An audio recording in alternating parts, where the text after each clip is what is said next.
Looked down on by my parents, I left to pursue art. When I shared my first project, my mom coldly asked, "When will you get a real job?" I, 25F, have always been the black sheep in my family. Emma, 28F, my older sister, has been the golden child since I can remember. Our parents, particularly our mother, have always favored her over me. It's been this way since we were children, and it's just gotten worse as we've grown up. Growing up, Emma was always the excellent student, the popular girl, and the one who excelled at everything she did. She captained the cheerleading squad, received all A's, and was even voted prom queen. Meanwhile, I struggled in school, had a narrow circle of friends, and preferred to spend time in the art room rather than attending social activities. Our parents never missed an opportunity to compare us. "Why can't you be more like Emma?" was a remark I heard far too frequently. They'd constantly praise her successes while scarcely mentioning mine. When I get a B on an exam, they'd wonder why it wasn't an A. When Emma received an A, they would throw a celebratory supper. This tendency persisted into our adult life. Emma attended an Ivy League college on scholarship, whereas I attended a state school to study art. Our parents were happy with Emma's choice but wary of mine. They continuously questioned my decision, asking if I was confident I could earn a life as an artist. I remember the day I told them about my college decision. We were sitting at the dinner table, and I had spent weeks working up the guts to announce my choice.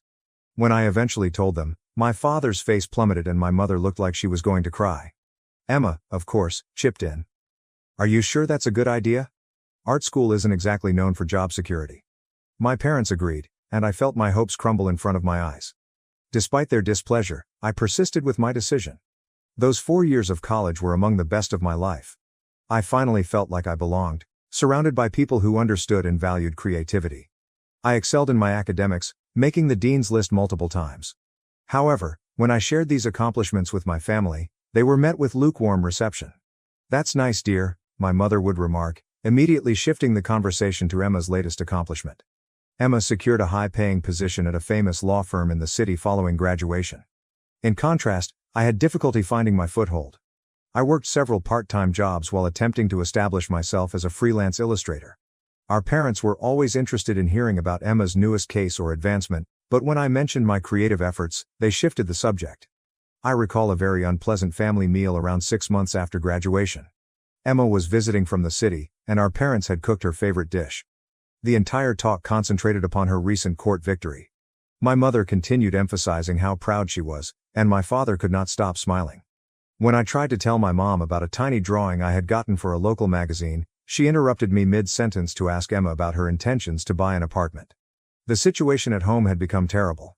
I was still living with our parents to save money, but the continual comparisons and subtle criticism were having a negative impact on my mental health. Emma had her own apartment in the city, paid for by our parents. Every time she came, it felt like a royal arrival. Our parents would spend days getting ready, cleaning the house, and cooking her favorite foods. When she walked in, everyone greeted her with embraces and joyful talk. In contrast, my presence was frequently treated as an afterthought. I attempted to tell them how I felt multiple times, but it never went well. They'd accuse me of jealousy over Emma's achievement or say I was overly sensitive. "We just want what's best for you," they'd say, which always sounded like, "We want you to be more like Emma." My entire life was impacted by the continuous comparisons. I began to question my decisions, abilities, and even my worth as a person. I couldn't get out of bed some days because I was overcome with emotions of inadequacy and failure. I began to retreat from my friends, feeling humiliated by my lack of achievement in comparison to my sister. Their criticism extended to my romantic relationships as well. My parents were unimpressed when I brought home my first serious boyfriend in college, who was also an art student.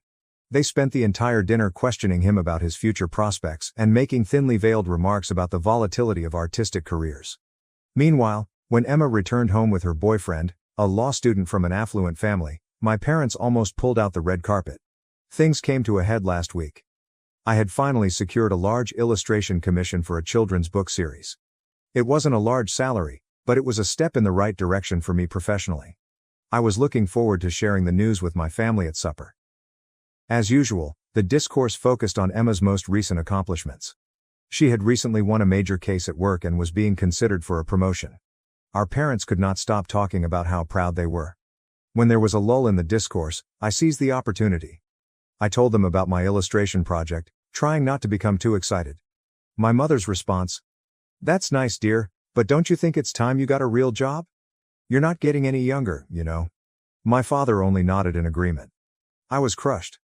I tried to explain that this was a legitimate position that may lead to other opportunities in the future, but they wouldn't listen. Emma stepped in, suggesting she could definitely find me an entry-level work at her law firm if I wanted a steady job. That was the final straw.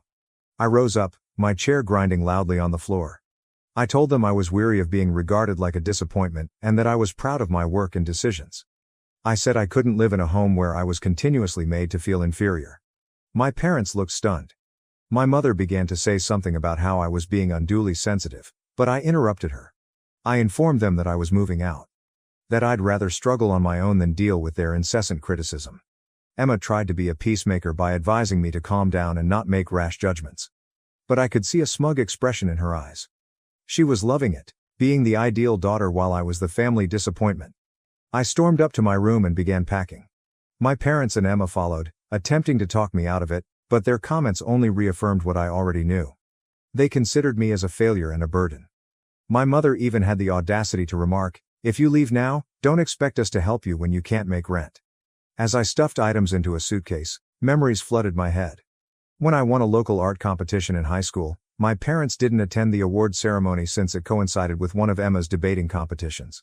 The numerous times they'd introduced Emma as our daughter, the lawyer, and me as simply our other daughter. They looked disappointed when I picked art school over the business program they wanted me to attend. That night, I fled with whatever I could put into my car. As I drove away, I noticed my parents and Emma standing in the doorway. My mother was crying.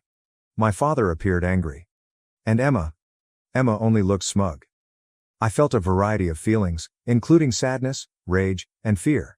There is also an odd sensation of relief. I'm currently staying with a friend while I decide out my future move.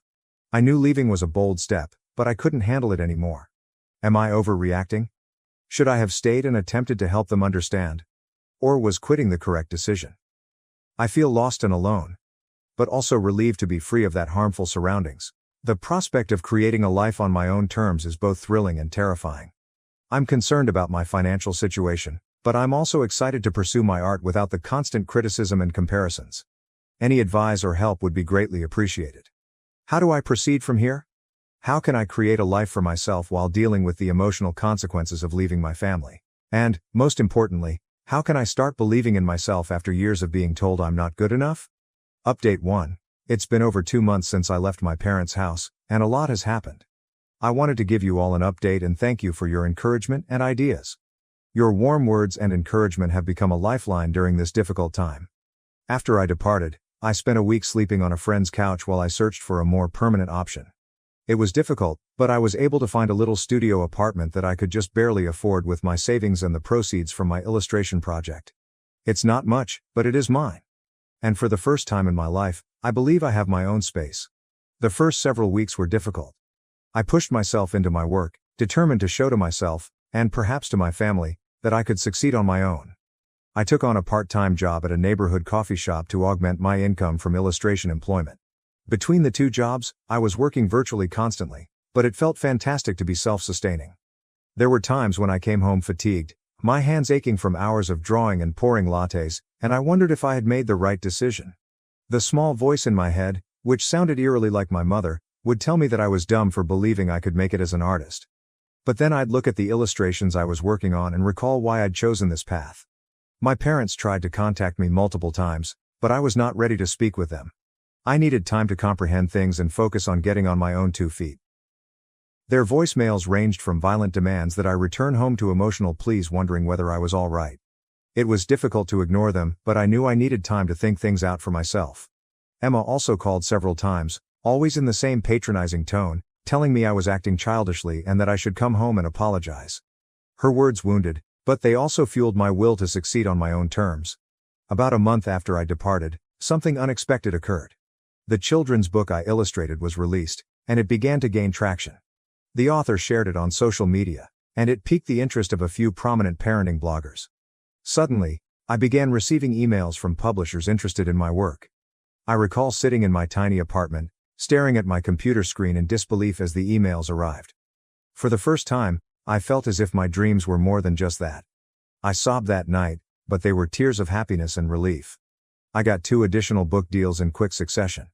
It wasn't a fortune, but it was enough to allow me to leave my coffee shop job and pursue illustration full-time. For the first time, I felt as though my career was taking off. This newfound achievement provided a lift in confidence. I began to believe in myself and my abilities in a manner I had never done before. I learned I didn't need my family's approval to legitimize my decisions or my worth. Emma unexpectedly arrived at my residence about this time. She stated she was concerned about me and that our parents were furious. I invited her in, more out of courtesy than anything else. At first, she was genuinely interested in how I was doing. She looked about my small apartment and inquired about my job. I showed her the published book and informed her of the new projects. For a brief time, I wondered whether she now saw me as an equal. But then she started using the same old rhetoric. She stated that, while it was good that I had some success, it was not a steady career. She mentioned how scared our parents were, and how they only wanted what was best for me. She also mentioned, again, that she could find me a position at her law firm. As she spoke, I felt a familiar sense of inadequacy seeping in. Something was different this time, though. I felt a sense of accomplishment as I looked at my work on my desk and considered the emails from publishers in my inbox. I lost my patience. I told her everything was good and that I was happier than I had ever been.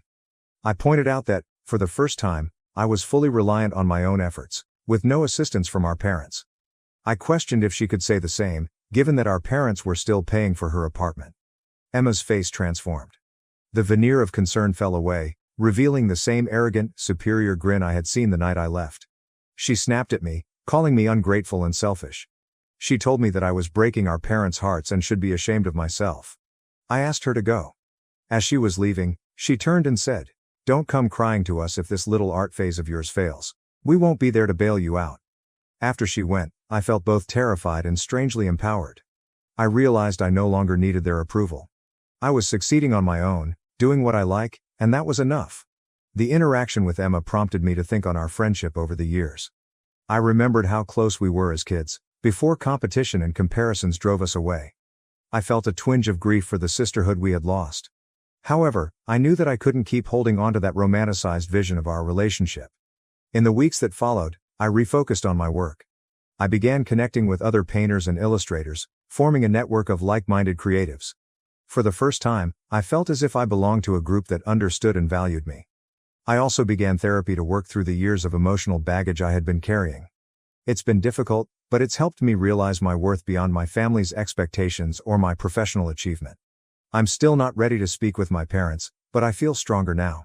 I'm focusing on my work and creating a life that makes me happy. It isn't always easy, but it's worthwhile. There are still days when I doubt myself and miss my family, despite everything. But then I look at what I've accomplished in 2 months on my own and I'm proud. I'm learning to be my own cheerleader, celebrating my accomplishments without the need for affirmation from others.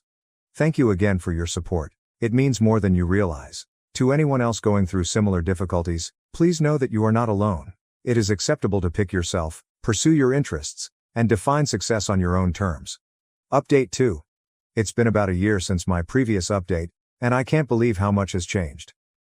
I'd want to convey what has happened and thank you all again for your ongoing support during this trip. My illustration career has taken off. The children's book series on which I worked proved to be fairly successful, and I've subsequently illustrated several more volumes. I've recently started accepting commissions for magazine covers and a few advertising campaigns. It has been a lot of effort, but I am enjoying every minute of it. About 6 months ago, I moved into a bigger apartment. It's still not large, but it has enough room for a real art studio. Being able to divide my work and residential rooms has greatly improved my productivity and mental health. The day I moved in, standing in the midst of my studio, surrounded by blank canvases and the scent of fresh paint, I felt a sense of success and possibilities that I had never known. My confidence has increased alongside my career. I've been asked to talk at a few local schools about jobs in illustration, and I've even begun mentoring a few young artists. It feels weird to be able to inspire people when not long ago, I was questioning my own decisions. Now onto the familial drama. A few months after my last post, my mother phoned me unexpectedly. She cried and asked if we could meet. I was skeptical, but eventually agreed to meet her for coffee. My therapist had been encouraging me to set boundaries and concentrate on rebuilding my connection with my family, so I saw this as a chance to begin the process. When we met, she appeared fatigued and angry. She began by apologizing for the way they had treated me. She stated that after I departed, They had plenty of time to think on their behavior. She admitted that they had treated me unfairly and regretted constantly comparing me to Emma. Her words were exactly what I had hoped to hear for years. But I felt conflicted. Part of me wanted to accept her apology and run into her arms like a small kid. Another part of me was skeptical, wondering whether this was again another attempt to force me to conform to their expectations. She then revealed a bombshell. Emma was sacked from her position at the legal firm. Apparently, she was misrepresenting her billable hours and overcharging customers. The company found out and fired her right away. I was shocked. The golden child, the ideal daughter, had fallen from grace. I felt a range of feelings, including surprise, perverse delight, and, weirdly, concern for my sister. But that was not all. Emma had been living way beyond her means, relying on our parents to cover her expenses. When she lost her employment, she struggled to meet her costs. She had accumulated a large amount of credit card debt and was facing eviction from her residence. My parents tried to help her, but the situation was severe. They had already exhausted a large chunk of their savings attempting to keep Emma afloat. My mother broke down as she told me this, stating they felt deceived and had no idea what to do. As I listened to my mother, I realized how much pressure Emma must have felt all these years. Always needing to be flawless, always trying to meet our parents' expectations. In a way, I felt bad for her. My mother asked if I would consider coming home for dinner to discuss matters as a family. I felt conflicted, but I consented. I felt emotionally stronger and more capable of dealing with it now. The family supper was strained. Emma was there, and she didn't look like the polished, confident lady I recalled. She was protective and angry, lashing out at everybody. She claimed that our parents did not provide adequate support for her and that I had abandoned the family. I remained cool and stood firm. I informed them about my accomplishments, how I had established a job and a life for myself without their assistance. Our parents listened with expressions of pride and remorse on their faces. Emma rushed out midway through dinner. My parents were devastated when she departed. They apologized again for how they had treated me and expressed their pride in my accomplishments. They asked if I'd consider returning home. I told them that while I appreciated their apology, I was not interested in returning. I had created a life for myself and was content with it. However, I expressed my willingness to improve on our relationship and spend more time together. Since then, things have progressively improved. My parents and I now chat on a daily basis, and they have even paid me a visit in my new apartment. They inquire about my job and are genuinely interested. It's unusual to have them genuinely listen to me and be proud of my accomplishments. Emma, on the other hand, has cut off communication with all of us. Last I heard, she had relocated to another place to start afresh. I've tried contacting her several times, but she has not responded. I hope she's doing well and can discover her own path, free of the strain of being the perfect child. The entire experience has taught me a lot. I've learned about family relationships, self-worth, and the value of pursuing your own path. I've understood that success isn't about meeting others' expectations, but about being true to yourself and doing what makes you happy. I've also learned the importance of forgiving. It has not been easy, but I am working on forgiving my parents and Emma, not for their sakes, but for my own peace of mind. I've discovered that harboring hatred and resentment only harms me in the long run. My relationship with my parents is still in process. Sometimes old tendencies emerge, and I have to remind them, and myself, that things have changed. However, we are making progress in the right way.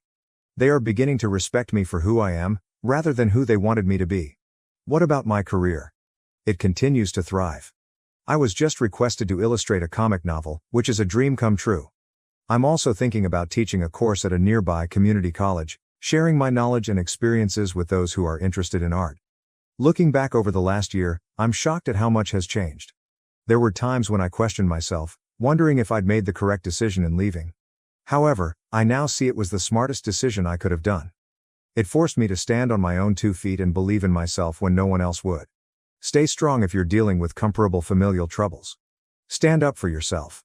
Follow your passions. Also, don't let someone make you feel less than you are. You never know how things will turn out. Success and happiness can take many shapes, and the path to achieving them isn't always the one chosen for you.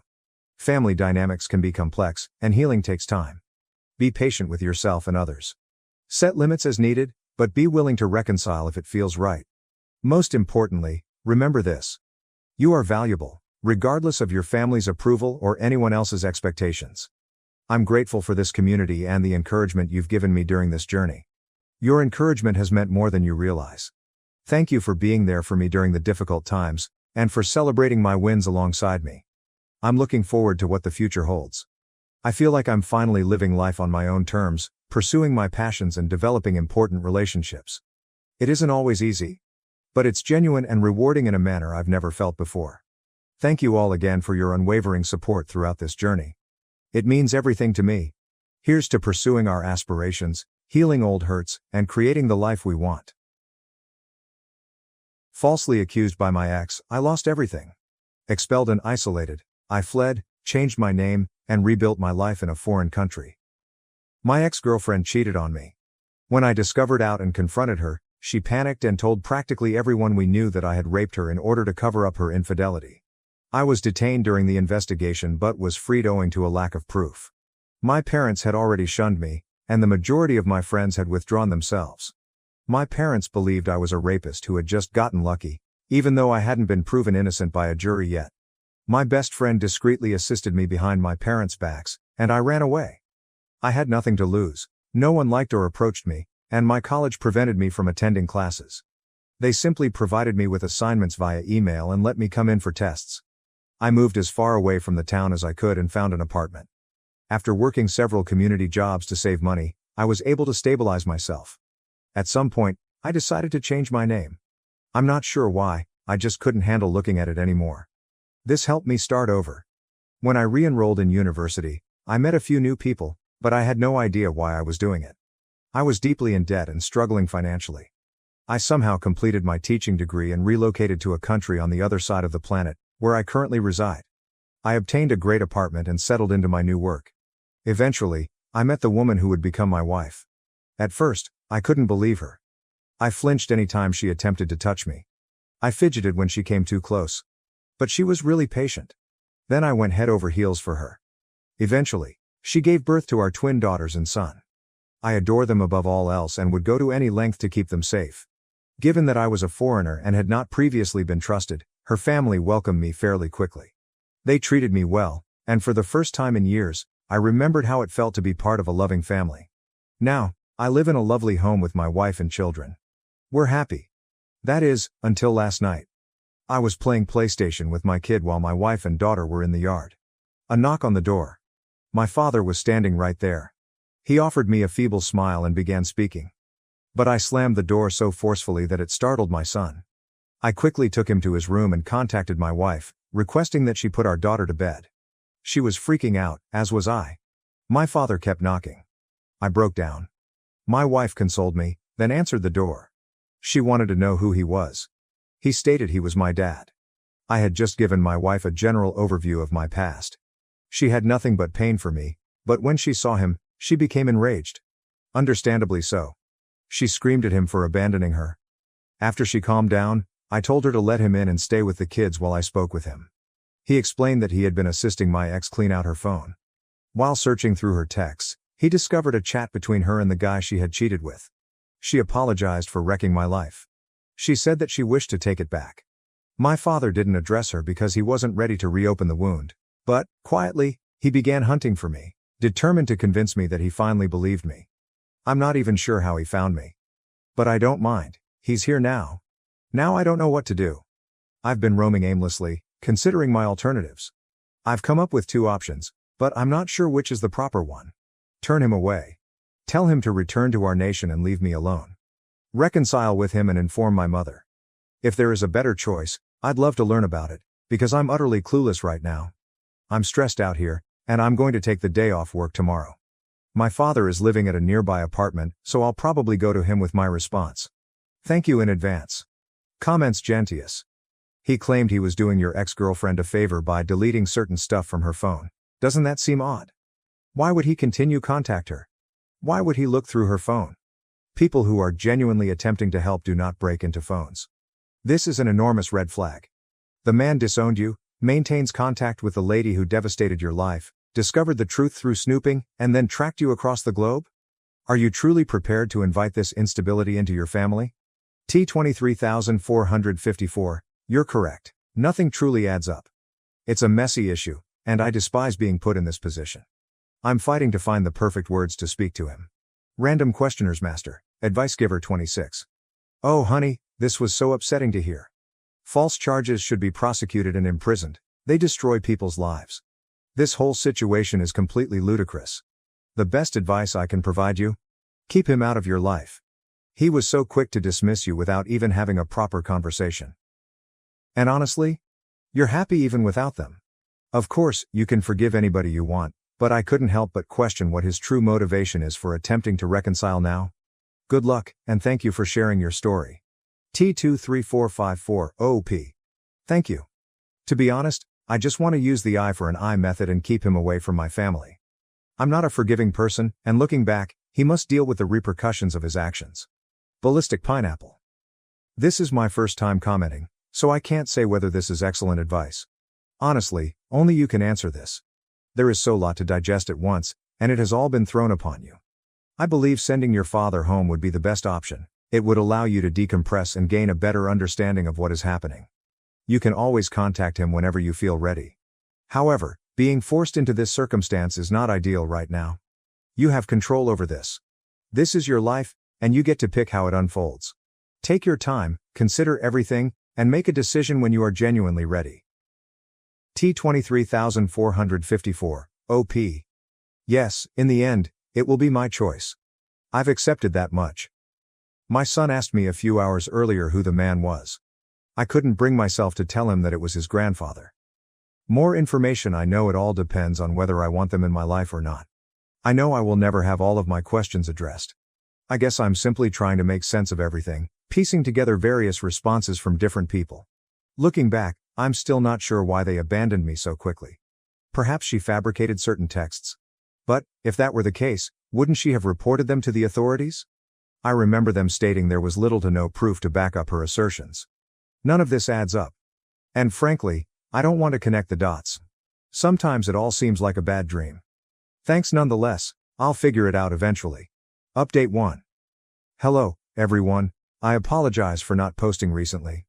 I've decided that I will not reconcile with my father. I simply cannot find it within myself to forgive him. For those who wanted the details, here's what happened. The day following my last post, I went to see my father at his hotel. I informed him that I would not be reconciling with him, at all. He had tears in his eyes, but replied he understood. He told me that he had notified my mother about everything and had entirely shut my ex-girlfriend out of the family. Since several of you had asked, I addressed him about why he was still in contact with her in the first place. He stated she felt too sorry to leave us. Honestly, I don't believe that for 1 second. However, it makes little difference at this stage.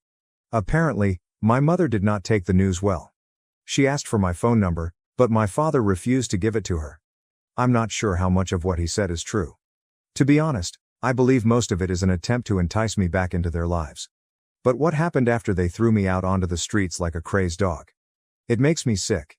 My son eventually asked who was at the door. I informed him it was a colleague.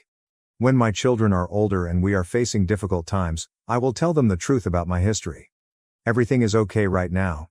This circumstance has shaken me quite a little, but I hope my father keeps his promise and leaves my new life alone. If anything else happens, I will keep you posted. But for now, I consider this to be resolved.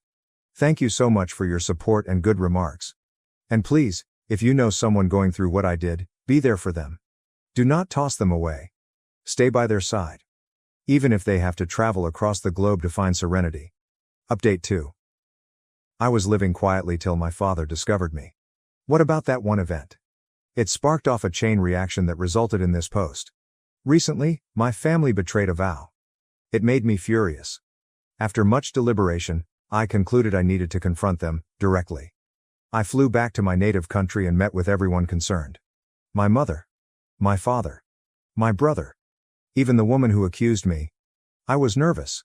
What's the strangest part? I realized I no longer saw them as family. I recognized them, of course.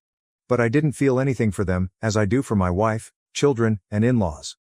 My mother began crying, attempting to apologize. But I felt disgusted. My father soothed her. My brother maintained his coolness and opened the conversation. He asked how I was doing. I replied by ordering him to cease the small talk. This meeting was on my terms. I made it plain that I was not seeking reconciliation. I just needed closure. I warned them that if they tried to chase me, I'd contact the cops. I questioned my parents' decision to forsake me despite the lack of evidence presented by the police. They stated that they made a hasty judgment and that seeing me in detention shattered their hearts. I called them out.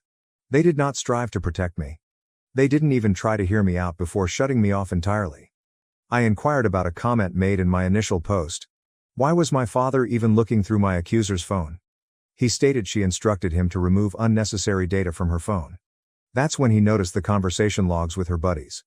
My father has always been technologically savvy, so while it wasn't a satisfactory response, I accepted it. Then I turned to my brother. Why did you never try to contact me? He looked astonished and stated he did, but I ignored him. At first, I did not trust him. Then it turns out he was correct. My brother had attempted hundreds of times to contact me and even sent me money to help me get back on my feet. But I never received his messages. Why? My mother had disabled my contact information from all of our phone contracts. She paid for my brother's previous plan, so he had no idea I had never received a call or message from him. So, when I was at my lowest point, absolutely lost, I was cut off from one of the few people who wanted to help me. Then came the final encounter with my ex. I asked her one question. Why did you do it? She stated she was afraid of what would happen. She claimed she never stopped loving me, despite everything. She claimed that each therapy session made her feel even more awful because she knew her charge was false. She even said she hadn't dated anyone since, expecting I would return to her so she could apologize. As if "I'm sorry" could undo everything. But even that was ridiculous. My father had seen chat logs of her with 3 separate partners while I was away. My ex broke down in tears and attempted to touch my hand. She had the audacity to want another opportunity.